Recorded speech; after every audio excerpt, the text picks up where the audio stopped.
جو صاحب استطاعت ہو کے حج نہیں کرتے،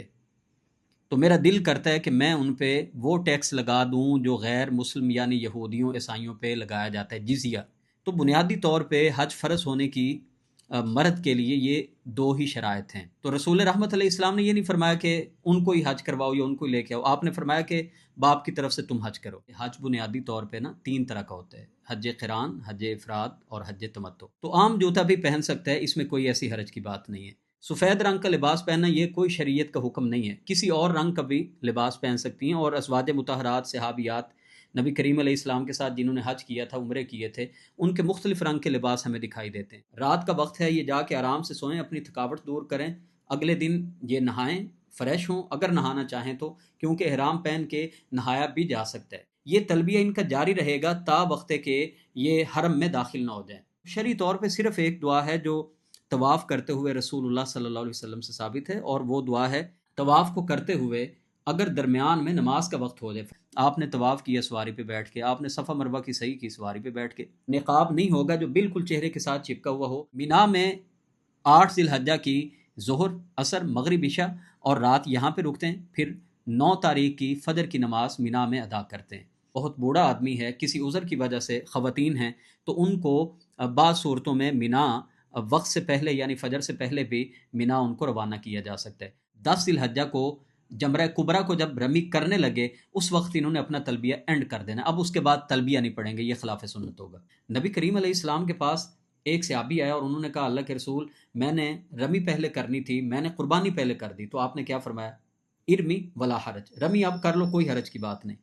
ایک صحابی آیا، اللہ کے رسول، میں نے جو حلق کرانا تھا نا، یہ تیسرے نمبر پہ ہونا تھا، تو اللہ کے نبی میں حلق پہلے کرا بیٹھا ہوں، لیکن میں نے قربانی ابھی نہیں کی، تو آپ نے کیا فرمایا؟ اسبح ولا حرج، ابھی ذبح کر لو، کوئی حرج کی بات نہیں ہے۔ یہاں تک آپ دیکھیے، ایک صحابی آیا، انہوں نے کہا، اللہ کے رسول، میں طواف زیارہ کر کے آ گیا ہوں۔ اب جو نبی پاک کی یہ سنت میں نے پہلے بتائی ہے، اس میں طواف زیارہ آخری نمبر پہ ہے اس دن، لیکن وہ صحابی آ کے کہہ رہے ہیں کہ میں نے طواف زیارہ پہلے کر لی ہے، تو اللہ کے نبی علیہ السلام نے فرمایا، ارمی ولا حرج، اب وہ دوبارہ سے جو رمی کرنا اور قربانی کرنا وہ معاملات کر لو، کوئی حرج کی بات نہیں۔ پاک صلی اللہ علیہ وسلم سے تو رمی میں جو کنکر مارے جاتے ہیں وہ آتا ہے کہ ایک چٹکی میں رکھ کے، یعنی چنے برابر اس کا سائز ہو۔ یہ الحمدللہ اب حج مکمل ہو گیا، اب صرف اور صرف ایک طواف رہ گیا جو حاجیوں نے اس وقت کرنا ہے جب انہوں نے مکہ لیفٹ کرنا ہے۔ اگر عورت مخصوص ایام میں ہو، پہلی بات تو یہ ہے کہ رسول اللہ صلی اللہ علیہ وسلم کی سنت سے یہ ثابت نہیں ہے کہ ایک ہی سفر میں آپ 20 عمرے کر رہے ہیں۔ قبول ہو جانے والا حج، اس کی جزا جنت کے علاوہ کچھ نہیں ہے۔ اب قبول ہو جانے والا حج کون سا ہے؟ اس بارے میں محدثین نے بہت کچھ لکھا ہے، بہرکیف اس کا خلاصہ یہ ہے، الحمدللہ رب العالمین، اللہم صلی علی محمد وعلی آلہ واصحابہ اجمعین۔ حج اسلام کا ایک بنیادی رکن ہے۔ رسول اللہ صلی اللہ علیہ وسلم نے جن 5 بنیادی ارکان کا ذکر کیا، ان میں سے ایک حج ہے، جو طاقت رکھتا ہے حج کرنے کی، جو استطاعت رکھتا ہے۔ وَلِلَّهِ عَلَى النَّاسِ حِجُّ الْبَيْتِ مَنِ اسْتَطَاعَ إِلَيْهِ سَبِيلًا، اللہ رب العزت نے بھی فرما دیا کہ اللہ کے لیے انسانوں پر اس کے گھر کا حج کرنا یہ فرض کر دیا گیا ہے، وہ آدمی جو اس کے رستے کی طاقت رکھتا ہے۔ رسول اللہ صلی اللہ علیہ وسلم سے دریافت کیا گیا کہ اللہ کے رسول، سبیل سے کیا مراد ہے؟ تو آپ نے اس میں صرف 2 چیزیں بیان کی، الزاد والراحلۃ، ایک زاد راہ یعنی خرچ، اور دوسرا سواری۔ تو بنیادی طور پہ حج فرض ہونے کی مرد کے لیے یہ 2 ہی شرائط ہیں، یعنی اگر اس کے پاس مالی طور پہ وہ اتنا، اس کے پاس اللہ تعالیٰ نے استطاعت دی ہے، وسعت دی ہے، طاقت دی ہے کہ وہ ٹکٹ خرید سکتا ہے، کیونکہ اب وسعت اس دور کی اور تھی، آج کی وسعت اور ہے۔ جو آدمی عرب میں رہتا ہے، جو وہاں پہ سمجھیے کہ مدینہ میں رہتا ہے، جو الریاض میں رہتا ہے، اس کے لیے وسعت اور درکار ہے۔ جو آدمی جتنا دور سے فلائی کر کے آئے گا، اس کے لیے وسعت بالکل اور ہے۔ تو اگر اتنا خرچ کسی کے پاس ہے تو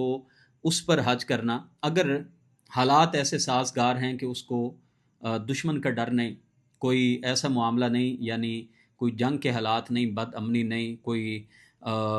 بادشاہ جو ظالم ہے اس کا خوف نہیں ہے، تو اس آدمی پہ حج فرض ہے۔ عورت کے لیے ایک ایکسٹرا شرط یہ بتا دی ہے کہ اس کے ساتھ اس کا اگر محرم نہیں ہے تو وہ حج پہ مت جائے، حج ہو یا عمرہ ہو، اس کے لیے اس کے محرم کی ایک بنیادی شرط رکھی۔ اب عورت کے ساتھ اگر اس کا محرم سے مراد یہ ہے کہ ایسا رشتہ جس کے ساتھ شریعت نے نکاح کو حرام کر دیا، مطلب اس کا باپ ہو سکتا ہے، بھائی ہو سکتا ہے، بیٹا ہو سکتا ہے، ماموں، چاچو، بھانجا، بھتیجا، یا اسی طرح شادی کے بعد اس کا شوہر، تو ان کے ساتھ وہ حج پہ جا سکتی ہے۔ یہاں تک کہ ایک حدیث میں فرمایا کہ جہاں پہ بھی خلوت میں ایک مرد اور ایک عورت ہوتے ہیں تو تیسرا ان کے ساتھ شیطان ہوتا ہے۔ بنیادی طور پہ ہمیں باتیں سمجھ آئیں یا نہ آئیں، لیکن شرعی احکامات میں ہمارے لیے خاص حکمتوں کو سامنے رکھ کے شریعت کے احکامات ہمیں دکھائی دیتے ہیں۔ تو اگر یہ چیزیں موجود ہوں، یعنی انسان اگر وسعت رکھتا ہے تو اس پر حج فرض ہو جاتا ہے۔ یہ بات ذہن میں رکھنی چاہیے کہ اگر ایک آدمی بہت بوڑھا ہو اور یا بیمار ہو فرض کیجئے، تو اس پر حج اگر فرض تھا تو اس کا حج ہر صورت میں اس کے بچوں میں سے کسی کو کرنا ہوگا۔ حج معاف نہیں ہو سکتا کہ فرض کیجئے کہ کوئی ایک آدمی جس پہ حج فرض تھا اور وہ ٹال مٹول سے کام کرتے رہے، جی آج کرتے ہیں اگلے سال کرتے ہیں، اور پھر اسی طرح ہی یعنی ان کو کوئی بیماری لاحق ہو گئی یا ان کی موت کا وقت ہو گیا، تو ایسی صورت میں اس کے ذمے سے حج ادا کرنا ہوگا۔ بلکہ یہ مسئلے کی بات ہے کہ وراثت تقسیم بعد میں ہوگی، جو اس کا ترکہ چھوڑا ہوا ہے اس ترکے میں سے اس کے بچوں میں سے کوئی پہلے اس کی طرف سے حج کرے گا۔ رسول اللہ صلی اللہ علیہ وسلم سے متعدد اس بارے میں سوال ہوئے۔ آپ سے ایک سوال یہ بھی ہوا کہ میرے والد سواری پہ ٹک کے بیٹھ نہیں سکتے، تو یعنی اتنے بوڑھے ہو چکے ہیں، تو رسول رحمت علیہ السلام نے یہ نہیں فرمایا کہ ان کو ہی حج کرواؤ یا ان کو ہی لے کے آؤ، آپ نے فرمایا کہ باپ کی طرف سے تم حج کرو۔ اب اس سے ہمیں ایک اور بھی بات ملی کہ ہمارے ہاں جو بہت بڑھاپے میں لوگ حج کرنے جاتے ہیں نا، یہ اس حدیث کو اگر سامنے رکھیں تو یہ خلاف سنت ہے۔ یعنی ساری زندگی دیکھیں، ایک تو وہ آدمی کہ جس کو اللہ نے طاقت ہی بڑھاپے میں دی، چلیں اس کا تو پھر بھی کسی حد تک معاملہ، کسی حد تک اس کے شوق میں یا اس کی اس رغبت میں کچھ کہہ سکتے ہیں کہ چلو اس کا ایک شوق تھا، لیکن وہ افراد جو ساری زندگی میں صاحب استطاعت ہونے کے باوجود حج نہیں کرتے، تو ان کو اپنا جائزہ لینا چاہیے۔ یہ عمل بے خلاف سنت ہے، یعنی استطاعت تھی اور اس کے باوجود حج نہیں کر رہے، تو اللہ کے نبی علیہ السلام نے تو یہ حکم دیا ہے، من اراد الحج فلیتعجل، جو حج کا ارادہ کیے بیٹھے ہیں نا تو پھر اس کو جلدی کر لینا چاہیے۔ کسی حدیث کے لفظ ہیں، کیا پتہ بیماری آ جائے یا اس کو کوئی حاجت پیش آ جائے، آج اس کے پاس وقت ہے، آج اس کے پاس صحت ہے، آج اس کے پاس سرمایہ ہے، تو آج اگر یہ اس کو ڈیلے کر رہا ہے، ممکن ہے کل کو اس کے پاس حالات اور سرمایہ اور یہ صحت ایسی نہ رہے۔ تو اس لیے ہمارے ہاں یہ جو ہوتا ہے نا کہ کوئی گورنمنٹ سیکٹر میں ہے تو 60 سال تک، مطلب ہمیں پتہ نہیں کیا تربیت ہماری کی جاتی ہے کہ جی 60 سال تک تو ہر طرح کا حرام کمائی کرو۔ اکثریت جو ہمارے ادارے ہیں، خاص کر سرکاری ادارے ہیں، الا ماشاء اللہ انگلیوں پہ شاید اداروں میں گنے جا سکتے ہوں، وگرنہ یقین جانیے کہ حرام کمائی فرض عین سمجھ کے کرتے ہیں۔ اللہ ہدایت دے ہمارے معاشرے کو، اور یقین جانیں جتنا بڑا راشی ہے، جتنا بڑا 2 نمبر آدمی ہے،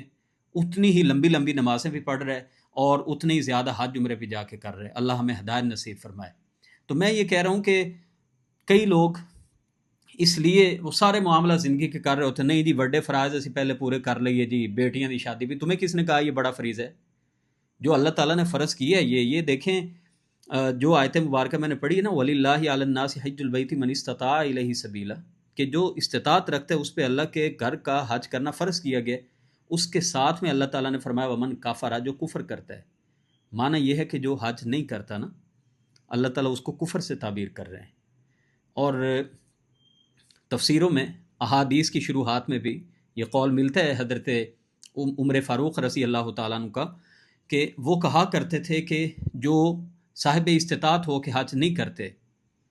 تو میرا دل کرتا ہے کہ میں ان پہ وہ ٹیکس لگا دوں جو غیر مسلم یعنی یہودیوں عیسائیوں پہ لگایا جاتا ہے، جزیہ۔ یہ حضرت عمر فاروق فرما رہے ہیں، میرا دل چاہتا ہے میں ان پہ جزیہ لگا دوں۔ بہرکیف یہ ایک حدیث بھی ہے لیکن اس کی سند تو ضعیف ہے، جس کے راوی حضرت علی رضی اللہ تعالیٰ عنہ ہیں، اور لیکن حضرت عمر فاروق کا اثر یہ صحیح سند سے ہے۔ تو حدیث جو نبی کریم علیہ السلام کا فرمان ہے اس کا سٹیٹس تو ضعیف کا ہے، عمر فاروق کا جو قول ہے یہ صحیح ہے، کہ آپ نے فرمایا کہ جو آدمی طاقت استطاعت کے باوجود حج نہیں کرتا نا، تو اللہ کو کوئی پرواہ نہیں کہ یہ آدمی یہودی ہو کے مرے یا عیسائی ہو کے مرے۔ سعید بن مسیب سے پوچھا گیا کہ ایسا آدمی جو طاقت کے باوجود حج نہیں کرتا مر جاتا ہے، کیا انجام؟ انہوں نے سیدھی بات کہی، فی النار، یہ آدمی دوزخ میں ہے۔ یہاں تک وہ تو فرمایا کرتے تھے کہ اگر مجھے پتہ چل جائے میرا پڑوسی، میرا ہمسایہ صاحب استطاعت تھا، اس نے حج نہیں کیا، مصنف ابن ابی شیبہ کی روایت ہے، وہ فرماتے تھے میں اس کا جنازہ بھی نہیں پڑھوں گا۔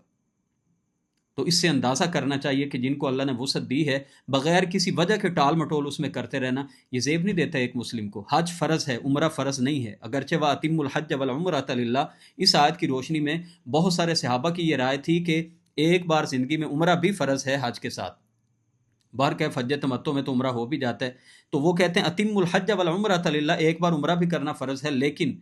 حج کا رکن کے طور پہ عمرہ نہیں ہے، وہ حج ہے۔ اگر ایک آدمی زندگی میں 20 عمرے کر لیتے لیکن اگر اس نے حج نہیں کیا، یہ فریضہ اس سے ساقط نہیں ہوتا۔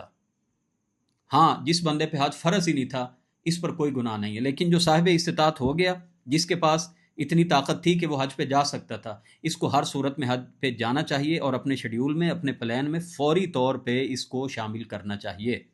جی جی بالکل، یہ حکم رسول ہو یا اللہ تعالیٰ کا حکم ہو تو کیسے ممکن ہے کہ وہ فضیلت سے خالی ہو؟ نبی رحمت علیہ السلام نے فرما دیا ہے نا کہ جس نے ایسا حج کیا کہ جس میں اس نے کوئی گناہ کی بات نہیں کی، جس میں لڑائی جھگڑا نہیں کیا، یعنی خلاف شرع اس نے کوئی کام نہیں کیا، تو وہ جب حج کر کے واپس پلٹ کے آتا ہے تو ایسے ہی ہوتا ہے جیسے آج ہی ماں کے پیٹ سے پیدا ہو کے اس دنیا میں آیا ہے۔ اور ایک حدیث میں اللہ کے نبی علیہ السلام نے فرمایا قبول ہو جانے والا حج،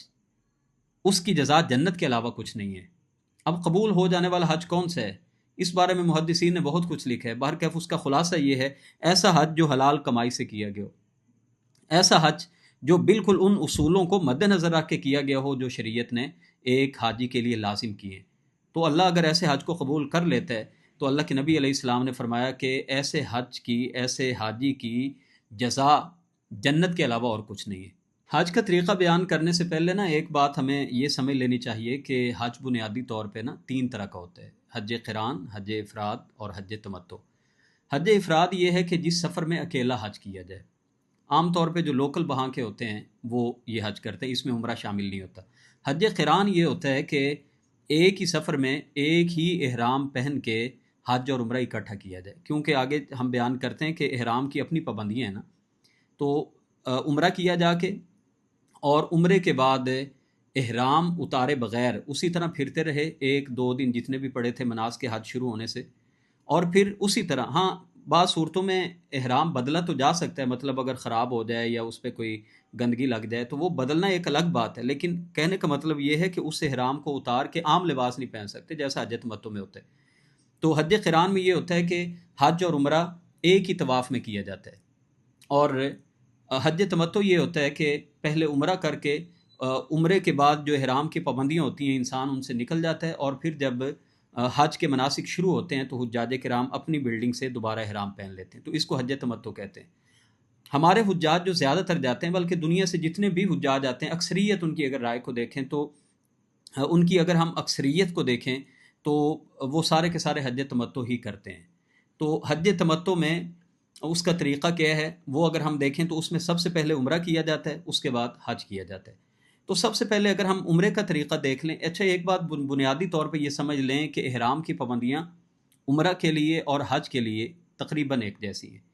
تو اسی لیے جو عمرہ کی پابندیاں ہیں وہی تمام پابندیاں حج کے لیے سمجھ دیں۔ تو سب سے پہلے حجاج میقات سے عمرہ کے لیے احرام پہنیں گے، اور میقات پاکستان یا جو ہندوستان ہے یا جو یہ ہمارے جو اس خطے کے ملک ہیں، یا اسی طرح یمن سے آنے والے جو لوگ ہیں، تو نبی کریم علیہ السلام نے ان کے لیے یلملم مقرر کی ہے۔ جدہ اگر فلائٹ جا رہی ہو تو تقریباً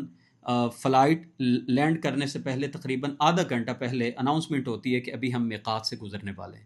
لیکن دیگر بھی اللہ کے نبی علیہ السلام نے کچھ میقات بتائے، جیسے اگر کسی کی فلائٹ ڈائریکٹ مدینہ منورہ کی ہو تو پھر وہاں سے ذوالحلیفہ، بیر علی بھی جس کو کہا جاتا ہے، تو وہاں سے پھر احرام پہننا ہوتا ہے۔ اسی طرح اگر نجد سے ریاض کی طرف سے آ رہے ہوں تو وہ قرن المنازل ہے، السیل الکبیر بھی جس کو کہا جاتا ہے۔ تو یہ مختلف میقات ہیں، لیکن جو ہمارا میقات ہے وہ یلملم ہے۔ اب چونکہ وہ میقات تو آتا ہے جدہ سے کچھ ٹائم پہلے، لیکن جہاز کے اندر احرام پہننے کی اس طرح کی سہولیات نہیں ہوتی، واش روم بھی چھوٹا ہوتا ہے، تو اسی لیے اپنے گھر سے یا ایئرپورٹ سے احرام پہنا جا سکتا ہے۔ احرام کی کچھ پابندیاں ہیں۔ ایک تو بات یہ سمجھ لینی چاہیے کہ احرام 2 انسلی چادریں پہننا یہ ضروری ہے، اس میں یعنی سلا ہوا لباس نہیں ہوگا۔ 2 انسلی چادریں صرف انسان مرد کی بات ہو رہی ہے، وہ 2 انسلی چادریں پہنے گا، نیچے کوئی بھی بنیان یا انڈر ویئر یا کوئی بھی اور چیز یا سر پہ ٹوپی وغیرہ یا ساکس وغیرہ یا دستانے وغیرہ کوئی اور چیز نہیں پہنے گا.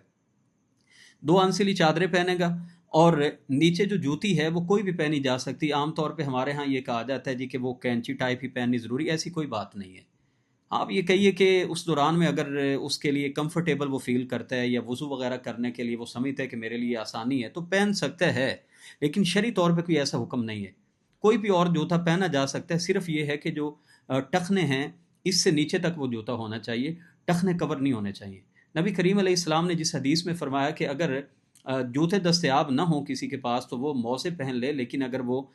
ٹخنوں سے اونچے آ رہے ہوں تو ان کو اس سے نیچے کاٹ لے، ٹخنوں سے نیچے تک وہ رہنے چاہیے، وہاں سے کاٹ لے. تو عام جوتا بھی پہن سکتا ہے، اس میں کوئی ایسی حرج کی بات نہیں ہے. خواتین کی جہاں تک بات کریں تو ان کے لیے کوئی شرعی پابندی نہیں ہے کہ وہ کسی ایک رنگ کا لباس پہنیں.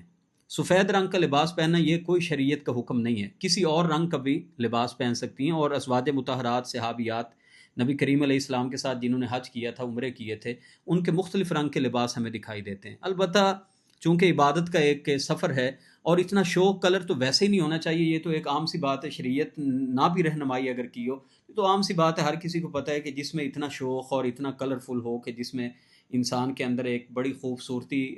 نمایاں ہو رہی ہو، چونکہ عبادت پہ لوگ جا رہے ہیں تو اس کا تو ویسے ہی انسان کو جو ہے وہ اس سے اوائڈ کرنا چاہیے. باقی شرعی طور پہ کوئی پابندی نہیں ہے. اب میقات سے عمرہ کی نیت کی جاتی ہے، لبیک عمرتن، اللہم لبیک عمرتن، یہ نیت کی جاتی ہے. اور جو ہی حجاج کرام میقات سے گزرتے ہیں تو میقات کراس کرنے کے بعد چونکہ ابھی انہوں نے جا کے عمرہ کرنا ہے تو یہ تلبیہ کثرت کے ساتھ پکاریں گے. یہ تلبیہ ان کا جاری رہے گا تا وقت کہ یہ حرم میں داخل نہ ہو جائیں. نبی کریم علیہ السلام جب حرم میں تشریف لاتے تو اس وقت آپ اس تلبیہ کو ختم کر دیتے تھے. ایک روایت جو عبداللہ ابن عمر جس کو بیان کرتے ہیں وہ فرماتے ہیں کہ جب آپ حد حرم کے پاس آئے، حدود حرم کے جب سرحد پہ آپ پہنچے تو آپ نے تلبیہ کہنا بند کر دیا. احرام کی کچھ پابندیاں ہیں، ان کو بھی سامنے رکھنا چاہیے. مثال کے طور پہ احرام جب میقات سے گزرنا ہے، جب نیت کر لینی ہے تو اس کے بعد سب سے پہلی پابندی یہ ہے کہ جو مرد ہے وہ خوشبو نہیں لگائے گا. عورت بھی خیر خوشبو نہیں لگائے گی. مرد اگر اس کے بال ٹوٹ جاتے ہیں یا عورت کے بال جان بوجھ کے جیسے کنگھی کرنا، یا بعض لوگوں کی عادت ہوتی ہے بالوں کے ساتھ کھیلتے رہنا، مونچھوں کے ساتھ کھیلتے، بال اگر ٹوٹ گیا تو اس نے گویا احرام کی پابندیوں کو سامنے نہیں رکھا. میاں بیوی آپس میں تعلق قائم نہیں کر سکتے، گویا کہ کوئی بھی یعنی خوشبو استعمال نہیں کر سکتے، ناخن بال نہیں کاٹ سکتے، میاں بیوی آپس میں تعلق قائم نہیں کر سکتے. اور اسی طرح کوئی شکار وغیرہ وہاں پہ جو ہے وہ شکار کسی چیز کا نہیں کر سکتے، گری پڑی چیز کو نہیں اٹھا سکتے. یہ کچھ ظاہری پابندیاں ہیں جن کا ایک معتمر کو یا حاجی کو خیال کرنا ہوتا ہے ہر صورت میں. اگر کوئی بھی اس کی پابندی کو وہ توڑ دیتے ہیں تو پھر شرعی طور پہ اس پر کفارہ پڑ جاتا ہے. وہ یعنی اس گناہ کو بخشوانے کے لیے اس کو وہ کفارہ پے کرنا پڑتا ہے. وہ بھی پھر الگ اس کی ایک تفصیل ہے. بعض صورتوں میں روزے بھی ہیں، بعض صورتوں میں دم پڑ جاتا ہے کہ مکہ کے مساکین کو ایک جانور ذبح کر کے تقسیم کرنا ہوتا ہے. تو معتمر جس وقت جاتا ہے یعنی مکہ مکرمہ میں پہنچتے ہیں تو اس وقت اگر تو وہ اپنے آپ کو فریش فیل کرے تو جا کے فوری طور پہ عمرہ کرے. یہ یاد رکھیے کہ ہم عمرہ کی بھی بات کر رہے ہیں، اگر حج تمتع ہے تو اس میں بھی عمرہ کا یہی طریقہ ہے. تو اس صورت میں جا کے یہ فوری طور پہ عمرہ بھی کر سکتے ہیں، لیکن اگر یہ تھکے ہوئے ہیں تو پہلے جا کے آرام کریں. آرام کے ساتھ رات کا وقت ہے، یہ جا کے آرام سے سوئیں، اپنی تھکاوٹ دور کریں. اگلے دن یہ نہائیں، فریش ہوں اگر نہانا چاہیں تو، کیونکہ احرام پہن کے نہایا بھی جا سکتا ہے. بلکہ نبی کریم علیہ السلام سے ثابت ہے کہ آپ جب مکہ مکرمہ میں تشریف لائے تو آپ نے رات کو سٹے کیا، اگلے دن آپ نے صبح اٹھ کے غسل کیا، اس کے بعد آپ خانہ کعبہ میں تشریف لائے. اور عبداللہ بن عمر تو ہر سفر میں یہ کیا کرتے تھے اور فرمایا کرتے تھے، چونکہ اللہ کے رسول علیہ السلام نے یہ کیا ہے تو اسی لیے اگر آدمی ضرورت محسوس کرتا ہے، گرمی بہت زیادہ ہے، یا وہ سمجھتا ہے کہ میرے پاس کوئی ایک اور بھی احرام ہے، میں احرام بدلنا چاہتا ہوں، پہلے میں پسینے وغیرہ کی سمیل آ رہی، تو کوئی حرج کی بات نہیں ہے، نہا بھی سکتا ہے. وہ جو منع کیا گیا ہے کہ بال اس کے نہ ٹوٹیں وہ ہیں کہ جو ارادتاً پورے قصد کے ساتھ جو آدمی بالوں کو کھینچتے ہیں تو اس سے روکا گیا. باقی وضو کرتے ہوئے اگر کوئی بال وغیرہ ٹوٹ جاتا ہے نہ چاہتے ہوئے تو اس پر کوئی کفارہ یا اس کا کوئی گناہ نہیں لکھا جاتا. اکثر حجاج کرام یا معتمرین جو ہی میقات سے گزرتے ہیں تو وہ اپنے دائیں کندھے کو ننگا کر لیتے ہیں، یعنی استوا جس کو کہا جاتا ہے. تو اس کا تعلق صرف اور صرف جس وقت طواف شروع ہونا ہے اس کے ساتھ ہے، اس کا تعلق یہ نہیں ہے کہ پہلے سے ہی استباع کر لیا جائے۔ پھر اسی طرح اگر نماز کا وقت ہے تو اس میں کندھے کو کور کیا جاتا ہے اور دوبارہ اس کو اتار لیا جاتا ہے۔ اور جو رمل کرتے ہوئے یعنی صفا مروہ پہ سعی کرتے ہوئے جو یہ معاملہ کرتے ہیں، یعنی وہ سارا کندھا ننگا ہے، تو یہ خلاف سنت طریقہ ہے۔ طواف شروع ہونے کی جو جگہ ہے وہ حجر اسود کی سیدھ پہ آ کے اس کو اللہ اکبر کہہ کے سلام کر کے، اس کی طرف دیکھ کے سلام کر کے، تو یہ ایک سرکل شروع ہوتا ہے اینٹی کلاک وائز، یعنی بیت اللہ لیفٹ سائڈ پہ ہوتا ہے، تو اس کے ارد گرد 7 چکر لگانے کو طواف کہتے ہیں۔ 7 چکروں کی 7 الگ الگ دعائیں جو ہمارے ہاں لوگوں کے ہاتھوں میں وہاں پہ مشقت میں پڑے ہوتے ہیں، تو یہ بھی عمل درست نہیں ہے۔ سنت نے جو آسانیاں دی ہیں وہ دراصل ہماری ہی آسانیوں کے لیے ہیں، ہم مشقت میں پڑ جاتے ہیں، تو شریعت کو اس سے کیا نقصان ہوتا ہے؟ تو شرعی طور پہ صرف ایک دعا ہے جو طواف کرتے ہوئے رسول اللہ صلی اللہ علیہ وسلم سے ثابت ہے، اور وہ دعا ہے رکن یمانی یعنی حجر اسود سے جو پچھلا وہ کونا ہے بیت اللہ کا، اس سے لے کے حجر اسود کے کونے تک ربنا آتنا فی الدنیا حسنتم وفی الآخرۃ حسنتم وقنا عذاب النار، یہ دعا پڑھی جاتی ہے۔ اس کے علاوہ ذکر اذکار پڑھیے، درود شریف پڑھیے، اللہ تعالیٰ کی جو حمد و ثنا ہے، اللہ اکبر، سبحان اللہ، الحمدللہ، لا الہ الا اللہ، یا اور کچھ قرآن کریم کی تلاوت کرنا چاہیں تو وہ کیجیے۔ ایک اور بھی بات بنیادی جو میں نہیں بتا سکا کہ طواف کے لیے وضو کا ہونا بھی ضروری ہے، اور جو پہلے 3 چکر ہیں اس میں مرد حضرات تھوڑا سا دل کی چال رمل کر کے چلتے ہیں، اگر رش نہ ہو تو، اگر رش ہو تو پھر یقیناً اس پہ تھوڑا سا ذرا دل کی چال تھوڑا سا اکڑ کے چلنا یہ کرنا مشکل ہوتا ہے، تو اسی لیے پھر اس سے گریز کیا جائے گا۔ اس طواف کو کرتے ہوئے اگر درمیان میں نماز کا وقت ہو جائے، فرض کیجیے، تو اس نماز کے وقت میں وہیں پہ طواف کو روک کے نماز پڑھ کے پھر دوبارہ سے اس طواف کو شروع کیا جائے گا۔ دوبارہ سے پہلے چکر سے طواف کو شروع کرنا یہ کوئی ضروری نہیں ہے۔ اسی طرح اگر کسی کا وضو ٹوٹ جائے تو وہ معتمر جا کے وضو کرے گا اور اس کے بعد آ کے وہیں سے طواف کو کنٹینیو کرے گا۔ تو یہ 7 چکر لگائے جاتے ہیں۔ 7 چکروں میں ہر سرکل جب رکن یمانی پہ آتے ہیں، یعنی حجر اسود سے جو پچھلا رکن ہے، تو اس پہ آ کے اس کو چھونا یہ نبی کریم علیہ السلام سے ثابت ہے، سنت ہے۔ اور حجر اسود پہ آ کے بھی اس کو چھونا، یعنی یا تو اس کا بوسہ لیا جائے یا اس کو ہاتھ لگا کے ہاتھ کو چوم لیا جائے، یہاں تک کہ اس کو چھڑی لگا کے چھڑی کو چوم لیا جائے، یہ سارے طریقے رسول پاک صلی اللہ علیہ وسلم سے ثابت ہیں۔ لیکن اگر کوئی دور ہے، جیسے آج کل بہت رش ہوتا ہے، تو دور سے اس کی سیدھ پہ آ کے صرف خانہ اس کو حجر اسود کو دیکھ کے صرف اور صرف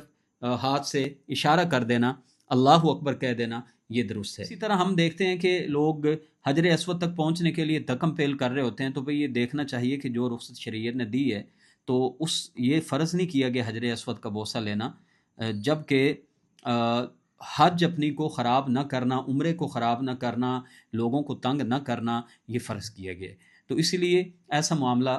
نہ کیا جائے تو یہ بہتر ہے۔ اور جہاں پہ جگہ ملے، پھر دیکھیں اگر کوئی بوڑھا آدمی ہے، کوئی ضعیف ہے، اس کے لیے جب رخصت موجود ہے، نبی کریم علیہ السلام نے تو میں سمجھتا ہوں امت کی آسانی کے لیے سارا کچھ کیا ہے نا۔ آپ نے طواف کیا سواری پہ بیٹھ کے، آپ نے صفا مروہ کی صحیح کی سواری پہ بیٹھ کے،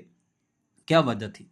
کیا رسول اللہ صلی اللہ علیہ وسلم وہ اللہ کے پیغمبر جنہوں نے 63 اونٹ مینا میں اپنے ہاتھ سے ذبح کر دیے، تو کیا وہ طواف نہیں کر سکتے تھے؟ اور وہ تو سرکل بھی اس دور میں یعنی بالکل خانہ کعبہ کے اگر قریب سرکل تھا تو وہ کتنا ٹائم اس پہ لگنا تھا۔ میں سمجھتا ہوں کہ جو ایک تو وجہ حدیث میں آتی ہے نا کہ زحمہ جو تھا نا، رش بہت زیادہ تھا، اور اس وجہ سے اللہ کے نبی علیہ السلام کو لوگ دیدار کرنے کے لیے لپک رہے تھے، تو آپ سواری پہ سوار ہو گئے۔ اور کچھ لوگ کہتے ہیں جی یہ نبی پاک کے ساتھ خاص تھا، حالانکہ یہ بات درست نہیں ہے۔ ام سلمہ رضی اللہ عنہا نے نبی کریم علیہ السلام سے اجازت مانگی تھی، آپ نے ان کو اجازت دی تھی کہ ٹھیک ہے، تم جو ہے نا وہ سواری پہ سوار ہو کے اور مردوں سے پیچھے رہ کے ایک طرف ہو کے تم طواف کو کر لو۔ تو یہ ساری رخصیں ہیں، ان رخصوں سے فائدہ اٹھانا چاہیے۔ خواتین کے بارے میں کہا جاتا ہے جی کہ وہ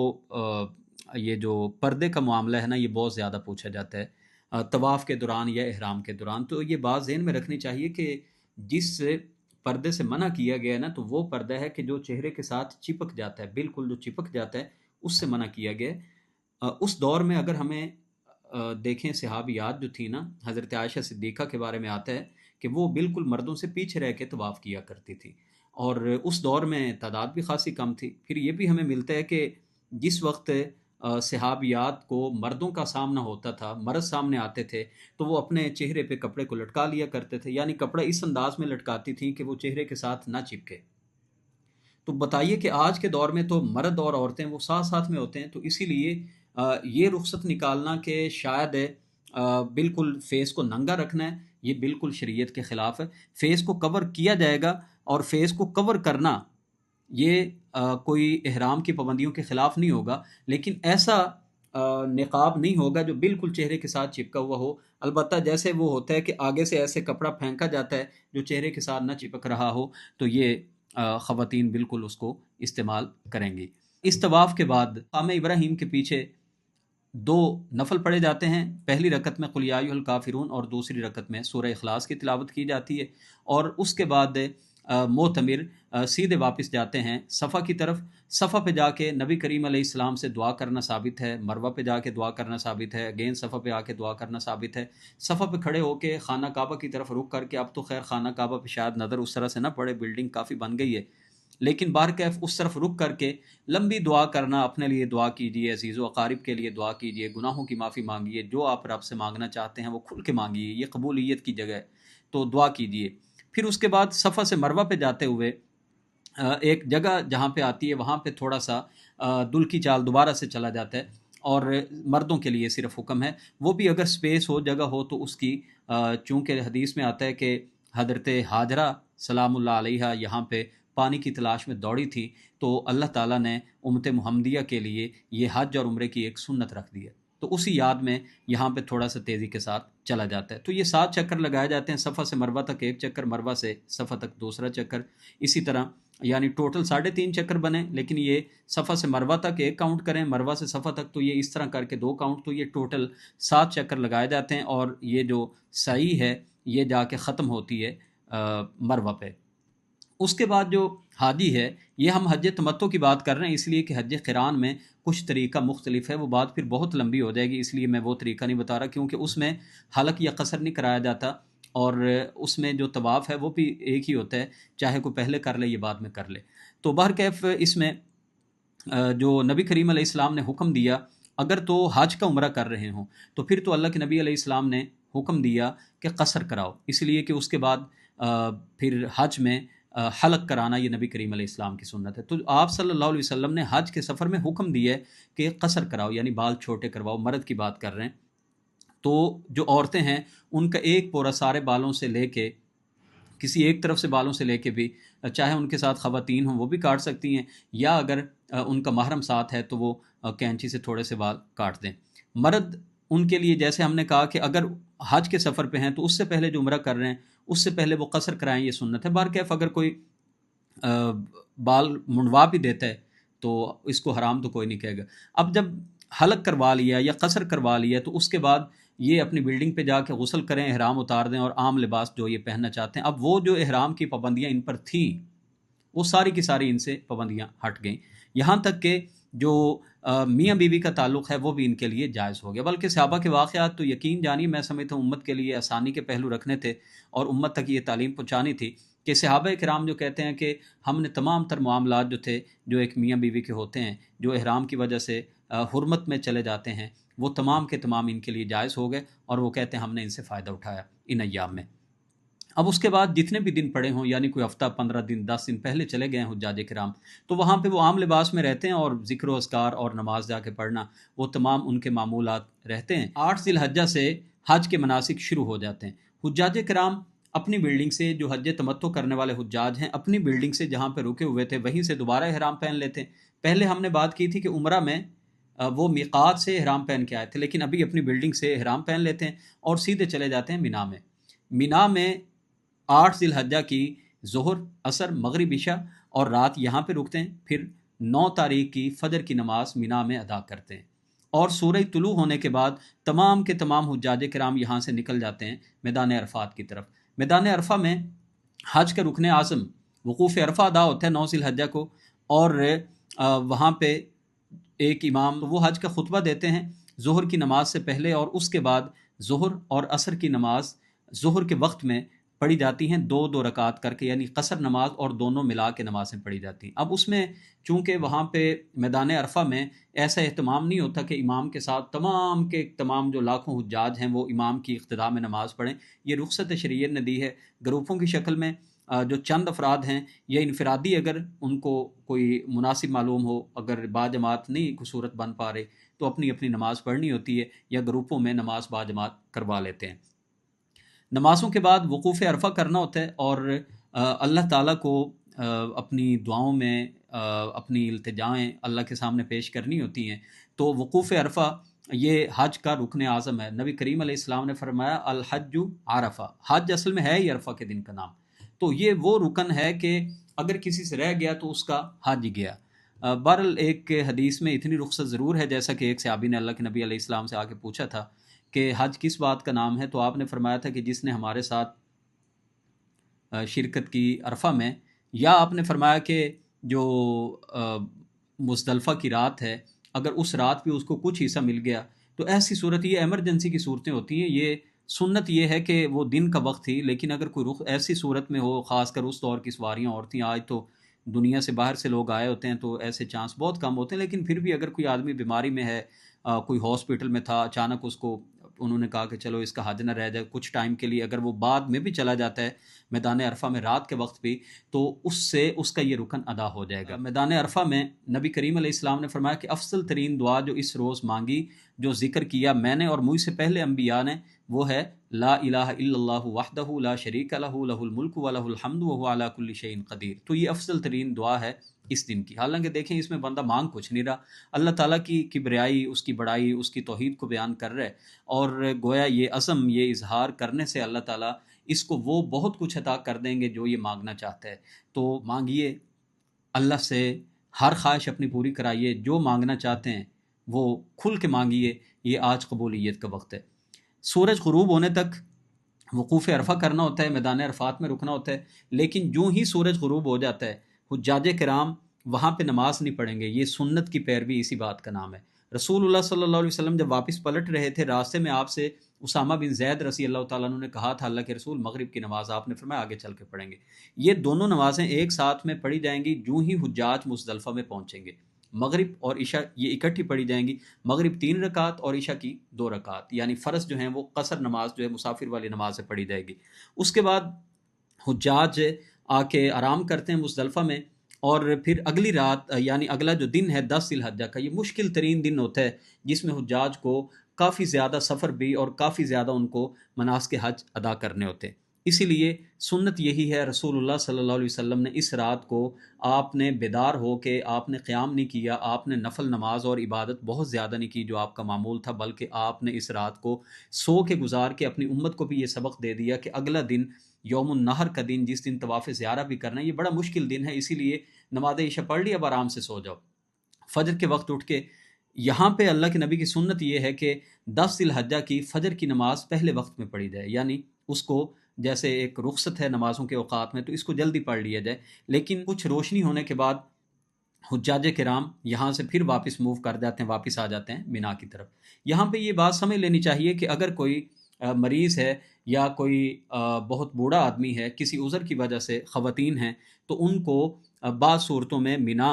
وقت سے پہلے یعنی فجر سے پہلے بھی مینا ان کو روانہ کیا جا سکتا ہے۔ حضرت سودا جو نبی پاک صلی اللہ علیہ وسلم کی زوجہ محترمہ تھی، انہوں نے آپ صلی اللہ علیہ وسلم سے اجازت طلب کی تھی، آپ نے عبداللہ ابن عباس کو ان کے ساتھ بھیجا تھا۔ پھر اور بہت ساری حضرت اسماء کے بارے میں آتا ہے کہ وہ بھی آ جاتی تھی مینا میں نماز فجر سے پہلے، اور نماز فجر مینا میں آ کے ادا کرتی تھی۔ تو ایسی صورت اگر کوئی ہو تو یہ شریعت نے کچھ رخصت دی ہیں، ان رخصتوں سے اگر کوئی بیمار ہو تو اس سے فائدہ اٹھایا جا سکتا ہے، کیونکہ دن کے وقت اتنا رش ہوتا ہے، تو اگر ایسی صورت ہو تو فجر سے پہلے بھی مینا کی طرف آیا جا سکتا ہے۔ لیکن ترتیب سنت یہ ہے کہ فجر کی نماز مزدلفہ میں پڑھ کے واپس مینا آیا جائے۔ مینا آتے ساتھ ہی 10 ذی الحجہ کو سب سے پہلا جو کام کیا جاتا ہے وہ جو جمرہ کبریٰ ہے، جو سب سے بڑا، یعنی 3 جمرات ہیں، پہلے اگر مزدلفہ سے آئیں تو پہلا جمرہ صغریٰ ہے، پھر جمرہ وسطیٰ ہے، پھر جمرہ کبریٰ ہے۔ تو 10 ذی الحجہ کو جمرہ کبریٰ، جس کو ہمارے ہاں بڑا شیطان کہہ دیتے ہیں، حالانکہ کسی حدیث میں کوئی شیطان کا لفظ نہیں آیا، یہ تو تمثیلاً وہ پلرز بنائے گئے ہیں، حضرت ابراہیم نے جیسے وہ اپنا کنکر مارے تھے ابلیس کو۔ تو 10 ذی الحجہ کو صرف اور صرف بڑا جمرہ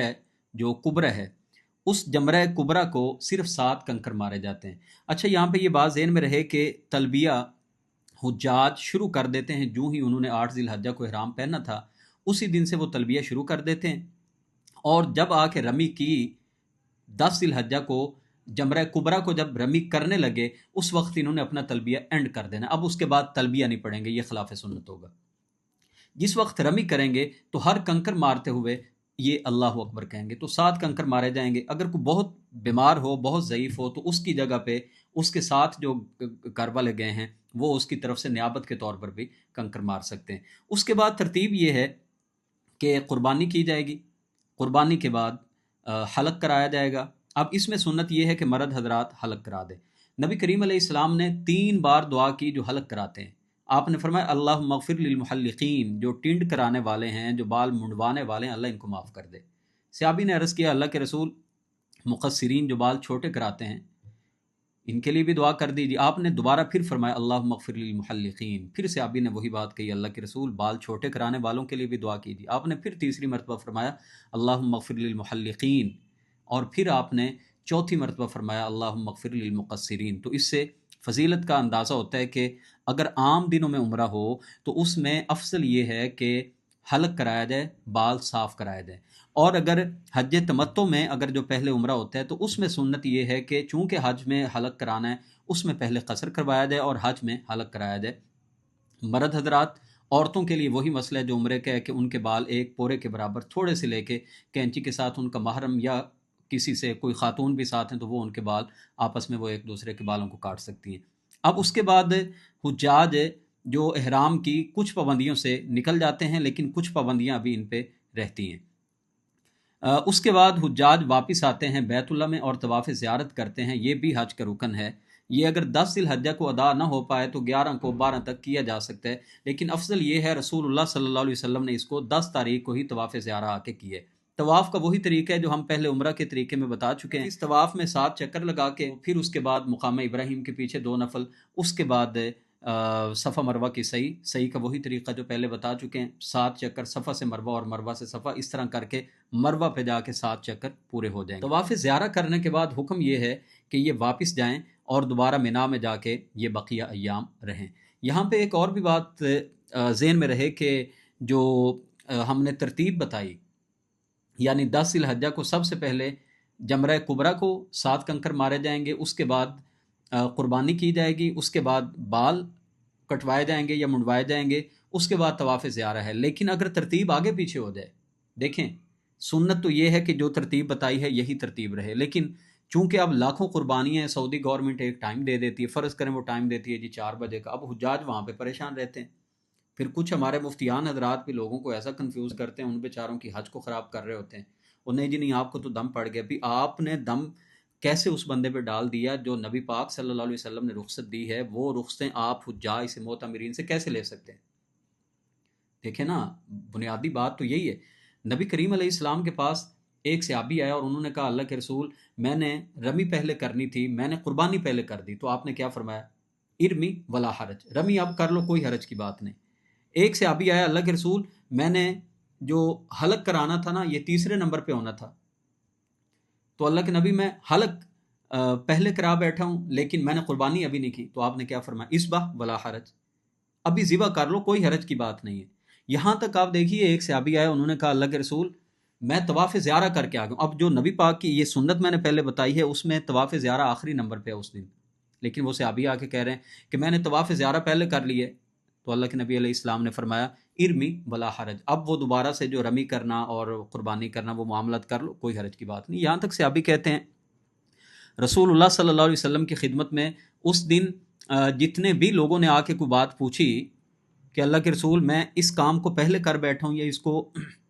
لیٹ کر بیٹھا ہوں، آپ فرماتے تھے جو کام رہ گئے اس کو اب کر لو،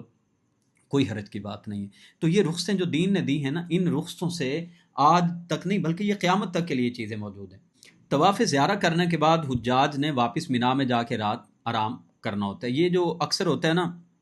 حجاج اپنی بلڈنگ پہ چلے گئے اور مکہ میں، یہ درست نہیں ہے، یہ دم ان کو پڑ جاتا ہے۔ حج اب تو ایک طرح سے ان کا حج مکمل ہو گیا، تو بھی آپ کرنے وہاں پہ کیا گئے اگر آپ نے حج میں مینا میں جا کے نہیں رکنا تھا، تو اسی لیے طواف زیارہ کے بعد یعنی اپنی بلڈنگ میں مکہ مکرمہ میں جانا اور غسل کر کے یا اپنا کوئی لباس تبدیل کرنا، اس حد تک تو رخصت موجود ہے، لیکن وہاں پہ جا کے رک ہی جانا یہ درست نہیں ہے۔ واپس مینا میں آئیں گے، مینا میں آ کے اب وہی معمول کا کام ہے، یعنی نمازیں پڑھیں، ذکر اذکار کریں، تلاوت کریں۔ اب اگلے دن یعنی 11، 12 اور 13 ذی الحجہ تک ایک ہی کام ہے کہ زوال کے بعد یعنی تقریباً ظہر کا وقت ہونے کے بعد حجاج نے زوال کے بعد جانا ہے، اور اب تینوں جمرات کو ترتیب سے سب سے پہلے جمرہ صغرا، پھر جمرہ وسطیٰ، پھر جمرہ کبریٰ، ان تینوں کو جا کے ساتھ ساتھ کنکر مارنے ہیں۔ جمرہ صغرا اور وسطیٰ یعنی پہلا اور دوسرا جمرہ، ان کو کنکر مارنے کے بعد رسول اللہ صلی اللہ علیہ وسلم سے بڑی لمبی دعا کرنا اس مقام پہ کھڑے ہو کے ثابت ہے، سو دعا کیجئے اگر فرصت ملے، رش نہ ہو، تکم پیل نہ ہو، اور تیسرے کے بعد دعا کرنا ثابت نہیں ہے۔ تو اب اگر کوئی حاجی 2 دن رکے یعنی 11 اور 12 ذی الحجہ کو، تو 12 ذی الحجہ کو اس کو رخصت ہے، وہ کنکر مار کے اپنے گھر میں آ سکتا ہے۔ قرآن نے بھی کہہ دیا فمن تعجل فی یومین فلا اثم علیہ، جو 2 دنوں میں جلدی کرنا چاہے، اپنے حج کو پورا کر کے آنا چاہے تو کوئی گناہ کی بات نہیں ہے۔ لیکن رسول اللہ صلی اللہ علیہ وسلم پورے 3 دن رکے ہیں، تو اگر حج کرنے گئے ہیں تو میں سمجھتا ہوں 3 دن وہاں پہ رکنا چاہیے۔ لیکن اگر کوئی 2 دن کے بعد باہر کیف آنا چاہے یعنی 12 ذی الحجہ کو رمی کرنے کے بعد، تو اس کو اختیار ہے۔